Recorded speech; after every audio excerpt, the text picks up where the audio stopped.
বারবার একটা কথা বলি ভাই, আপনার আমল নামায় যতটুকু রিজিক আছে এর একটা দানা না খেয়ে আপনি মৃত্যুবরণ করবেন না, আপনার মৌত হবে না।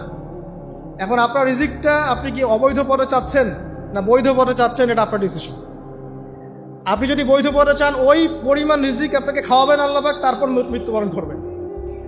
আর যদি অবৈধ পথে চান সেটাই খাওয়াবেন, খাওয়াই মৃত্যুবরণ করবেন। আপনি ডিসিশন নেন কোন দিকে যাবেন। আর রিজিকের মালিক আল্লাহ আমরা খালি মুখে বলি, মনে কিন্তু বিশ্বাস করি না। মনে যদি বিশ্বাস করতাম তাহলে আমরা কিন্তু কখনো সুদের ধার ধারতাম না, আমরা ঘুষ দুর্নীতি করতাম। কারণ আমরা করছি কেন? মনে করছি যে আমি এটা করলে রিজিক বাড়বে। আর আপনি যাদের জন্য এই কাজগুলো করছেন, আপনার স্ত্রী, আপনার সন্তান, আপনার পরবর্তী প্রজন্ম 40 দিন সময় নেবেন আপনাকে ভুলে যেতে।